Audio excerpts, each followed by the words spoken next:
All right, this is Seth Makeover from the Blazing Musket, joined once again from a voice, a personality from MLS Season Pass.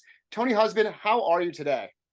I'm very well, Seth. Yeah, another great game in Leagues Cup to look back on. A very good result for the Revs after a difficult start and a difficult week, of course. But no, doing well and thoroughly enjoyed the experience last night at Gillette Stadium. Yeah, and you saw a wild one, right? Like early on, Atlas is bringing it to the Revolution. The Revolution go down 2 goals. They fight back. They force the game into penalties. They make 8 rounds of penalties. Atlas miss one of their penalties. The Revolution advance. What is your big takeaway from that wild night at Gillette Stadium?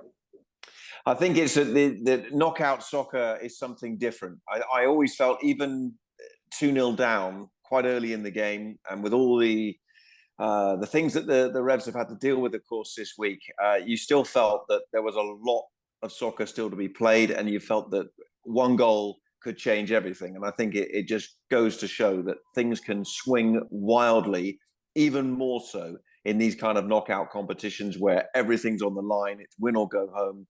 And that's what we saw. And we saw a really good fight back after a slow start for the team, without a doubt.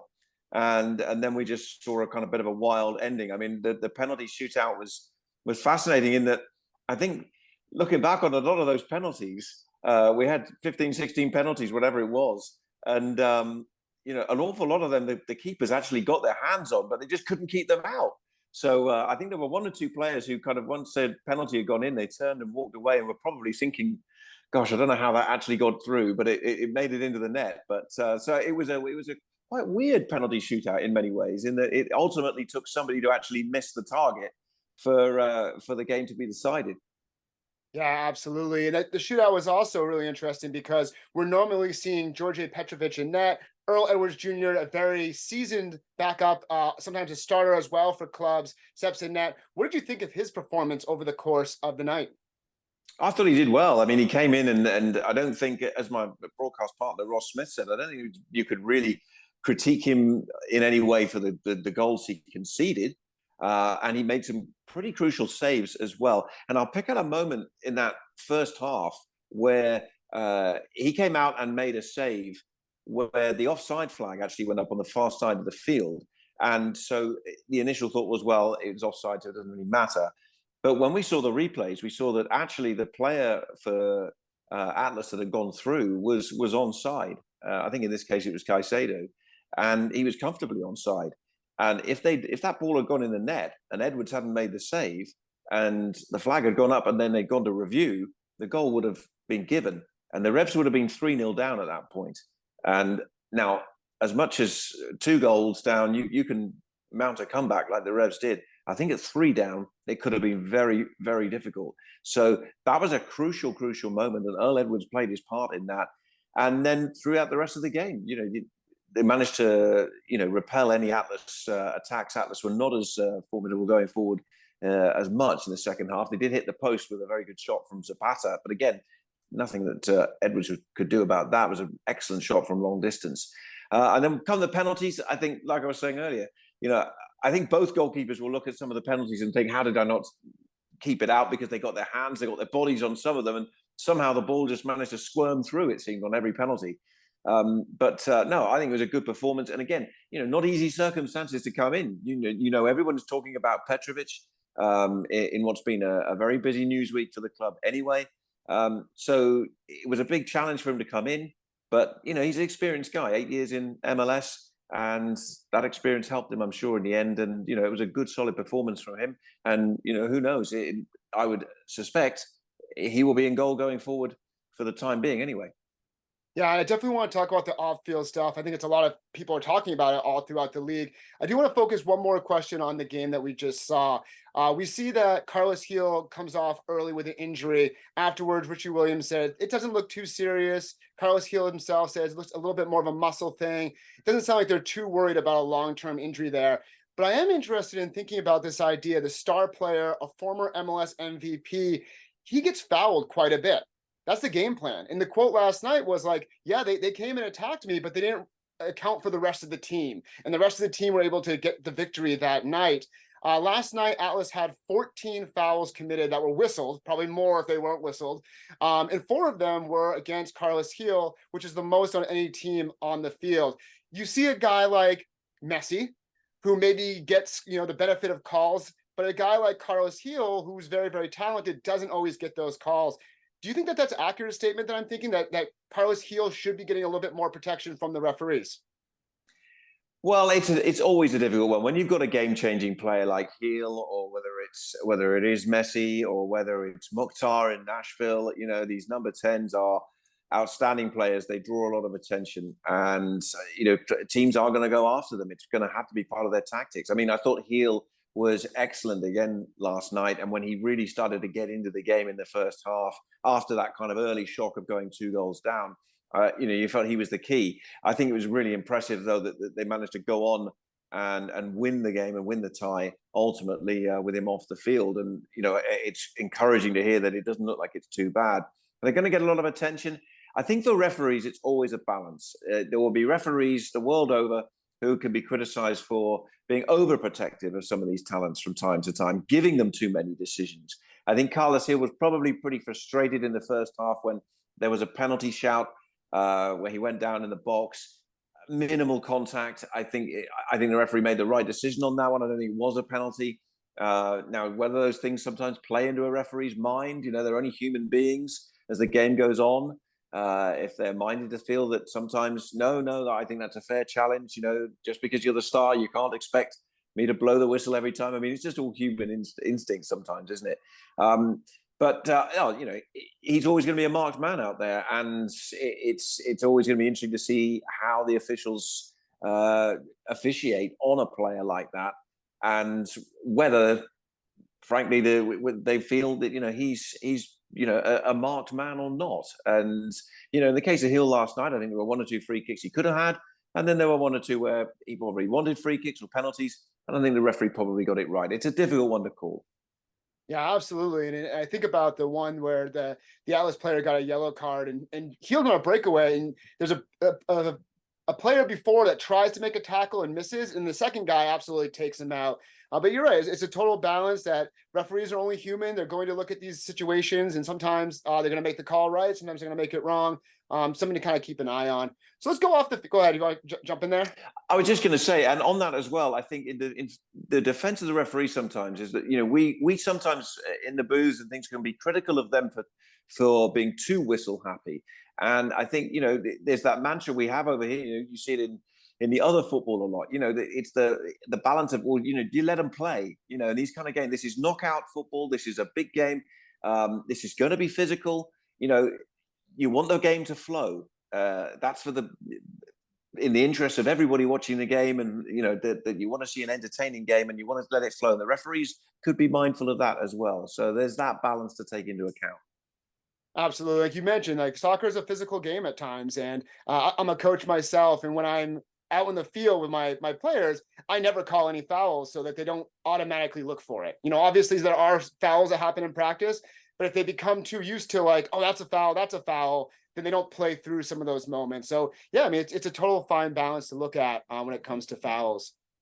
I do want to get to the off the field stuff. Let's start with Djordje Petrovic, since we talked about him. I think this is a really interesting one because this player has come in. Last year, he was a finalist for the MLS Goalkeeper of the Year award. This year, he's probably a front runner. He's leading the league with 99 saves. His save percentage is the best in the league. He's a very, very good goalkeeper, not only for the Revolution, but obviously throughout the league. He gets these bids from France, from England, round 8 million, 9 million with add-ons. It could go up to about 11, 12 million, depending on what you look at. It sounds like he wants to go. And for me, I have a hard time because I'm looking at these guys as athletes, but also as human beings. And this could hypothetically be his big moment, right? Like in life, there's no guarantee that he gets the same offer next year. There could be an injury. Maybe they don't need a goalkeeper anymore. There's no guarantee that that could happen. But I also understand the idea that he does have a contract with the New England Revolution. So Tony, for you, where do you stand? Obviously, he did not play last night. Like, what do you think of the situation of Djordje Petrovic sitting out for the last few days? Well, I think from a Revolution point of view, it's a shame that that he is sitting out. It's a shame that it's in a situation where for whatever reasons he was not available to play last night. You want your best players on the field. He's paid by the club. He's under contract. He should be available to play. That said, we don't know all the details. We don't know the situation. We don't know what the progress is on any impending transfer.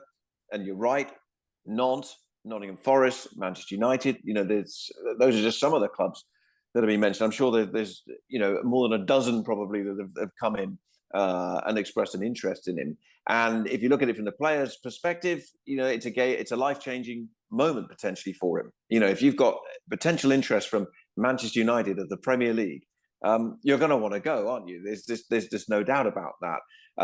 So it's a tough situation.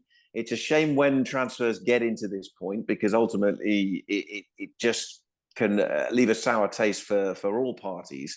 But I think his presence or lack of presence at Gillette Stadium last night would point towards a scenario where it seems highly likely that Djordje Petrovic is going to go.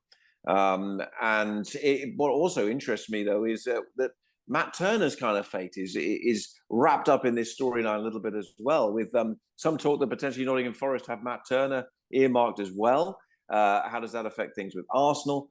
All sorts. I mean, Kevin Hitchcock, who's been coaching these goalkeepers, must be taking a lot of pride in the way that the legacy these goalkeepers have with the Revs, and that the coaching he's been giving them the last couple of years, that they are such hot properties, because Petrovic has been outstanding. I mean, to think that it was such a blow to lose Matt Turner, but to bring in somebody who's been so good in such a short space of time, has made such an impact on the league.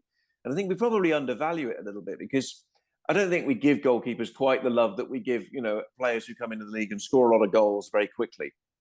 These guys at the back, sometimes deserve a little bit of the spotlight as well. And Petrovic has been fantastic. He's done great things, and you would think he's destined for great things as well. And a move over to Europe for him, and back to Europe in a sense, it seems like the likely course for him. But that doesn't get away from the frustration of the here and now, that you would like him to be playing for the Revs and playing in this competition, and while he is still a Revs player. Yeah, it's such an interesting circumstance to look at, because for me, I can see both points of view. And like you said, we don't know what's happening behind closed doors. What are the conversations that are happening? Was he promised that, like, if a good offer comes in, and what the number look like, that we will trade you? Those are details that we aren't really privy to. But I can certainly understand, his point of view as a 23-year-old. These big clubs are coming over. He wants to go to Europe and be a starter. I mean, you look at Matt Turner. Matt Turner went over to Arsenal, but it hasn't solidified himself as a starter. And I think when you look at the MLS schedule, if he goes after the season, well, now the European clubs are mid-season. And how many European clubs are looking for a goalkeeper, let alone a starting goalkeeper? It's all kind of a messy thing.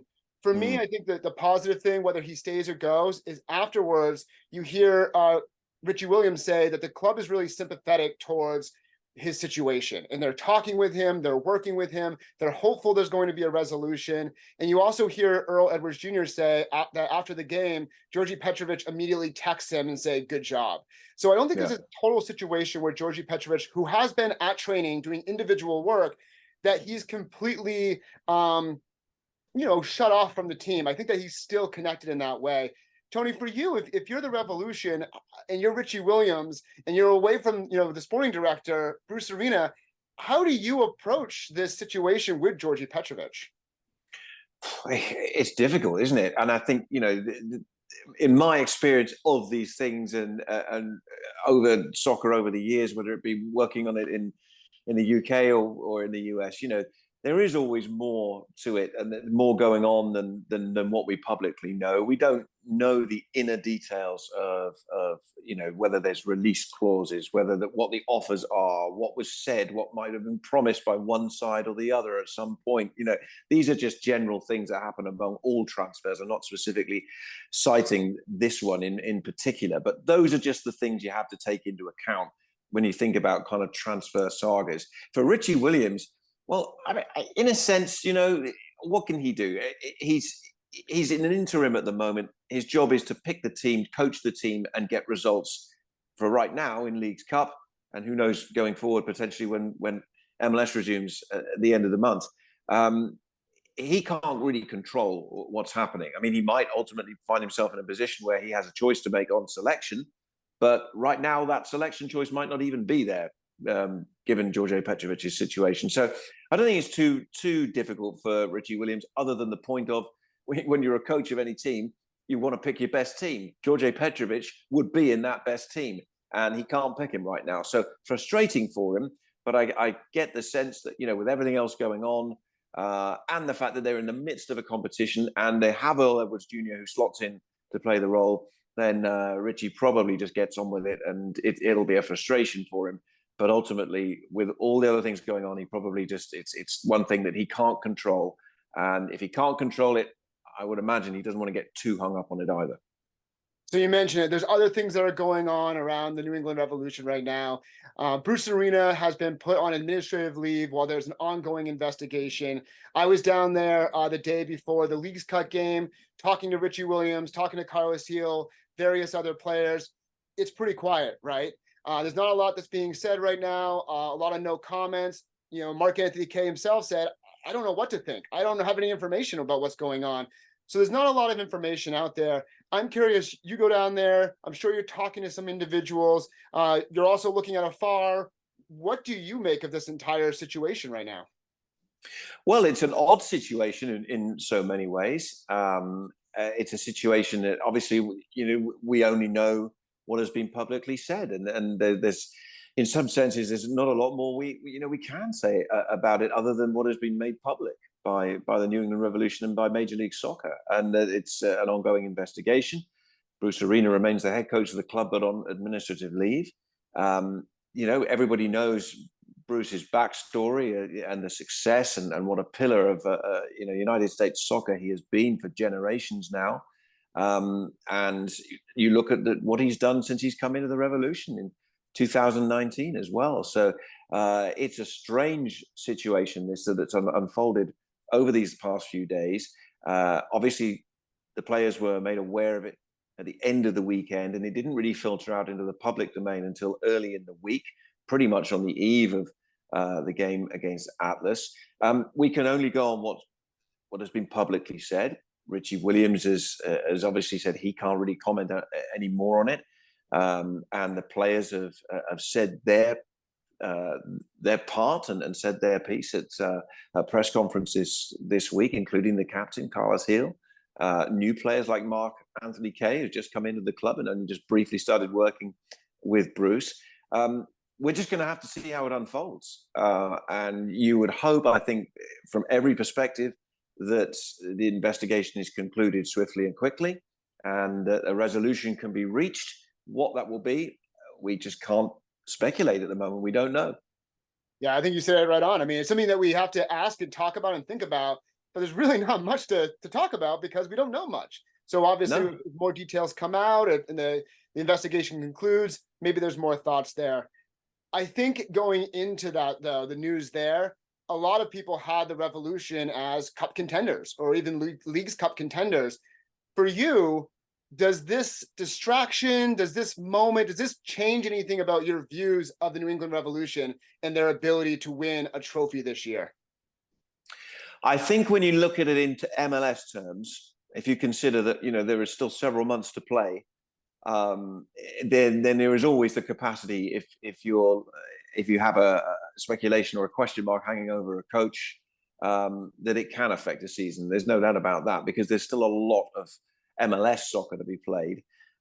So yeah, I would be concerned if this is a situation that doesn't get resolved quickly and the Revs return to MLS play and it becomes just a story that continues to overhang and overshadow the team with a lot of games to go. And then remember, potentially, extended playoffs as well, with potentially three-legged first-round playoff games to play, and this thing is going to all wrap up in December. And this story, we're talking about this now in August, so a lot of MLS play to go yet. So that would be a problem. I think within the context of Leagues Cup, I wouldn't be quite so concerned. I think this tournament is bringing games around very quickly. And I think really the players will be all focused on that. Sure, it'll be going on in the background. They'll be talking about it, I'm sure, amongst themselves. It'll be a subject of discussion out on the training ground from time to time, and when they're having their lunch afterwards and things. But I think also the fact that they're in a knockout competition, they're in the last 16. There's a big prize on offer. I think Leagues Cup, looks after itself, and they get on and focus on that. I think the bigger question, though, going back to your point at the start, is what this would mean for the league season if things are not sorted out and we don't get some kind of resolution on this, relatively quickly, because it would have the capacity, I think, to derail a season a little bit. On top of course, the fact that there's the Petrovic situation as well, and that needs to be resolved. You mentioned Leagues Cup. This is the first year of the tournament. We saw MLS is back in the past. I personally have really enjoyed the tournament. I like the nightly MLS. I don't mind the Saturday night, simultaneous kickoffs. MLS 360 has been great to watch. But me personally, knowing there's a 7:30 MLS game on, I know I'm talking to my wife, and I'll come downstairs, and my wife's like, "Let me guess, there's soccer on tonight." I'm like, "Yes, there is." So I'm watching more soccer and taking in those games, and they've been so exciting. What have you thought of the inaugural version of Leagues Cup, and would you like to see more of it in the years going forward? I think it's been excellent. I had a suspicion that it was going to be very good. I mean, nobody knew exactly how it would be to feel to be part of it and things. But bringing these two leagues together, it is unique for a confederation to actually officially sanction an event like this, where two leagues pause their seasons and play together in a competition that has real meaning and real bite.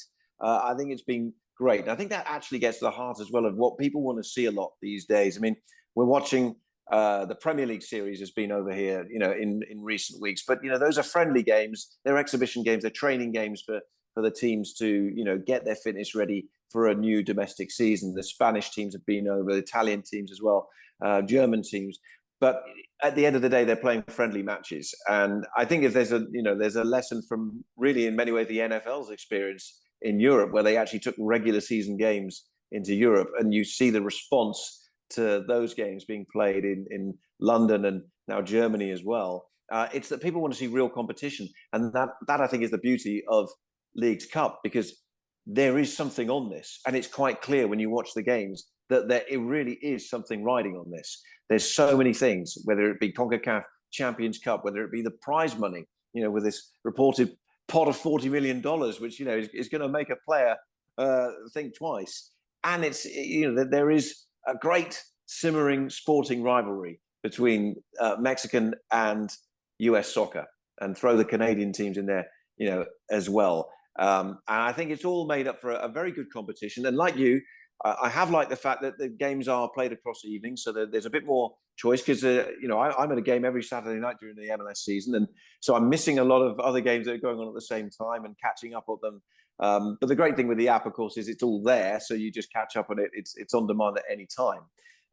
But no, it's been great to have a nightly diet during what is known traditionally, I'm told, as a rather quiet month of sport in the US.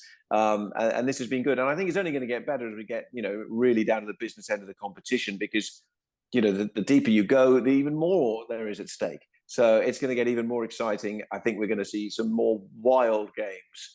And of course, we have this certain Lionel Messi floating around in the competition still as well. Yeah, the little Lionel Messi, always a topic there. Tony, I've appreciated the time. We're battling the weather outside. I'm not sure if you're hearing the thunder and lightning, the rain coming down.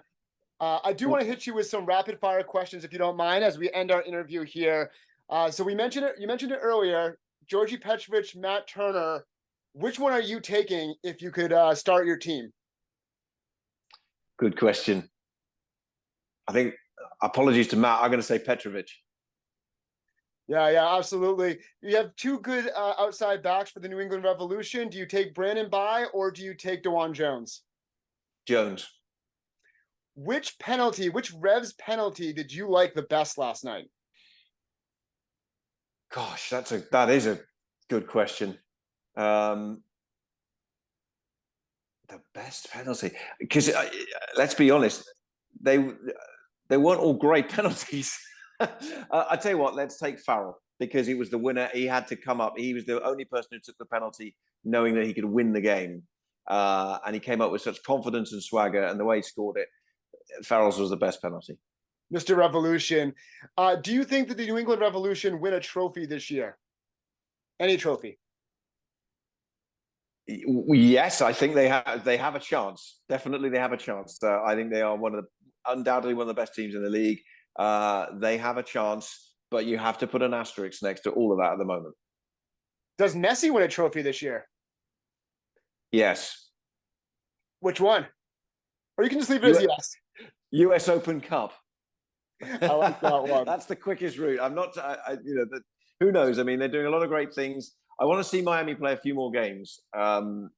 They've got an incredible amount of ground to make up in the league, but the early evidence is that they might well be capable of doing that. And then if they do that, they're going to go into the playoffs with such momentum. Then look, you can't rule them out as being a dark horse for MLS Cup. But I think the US Open Cup represents their best chance of winning a trophy.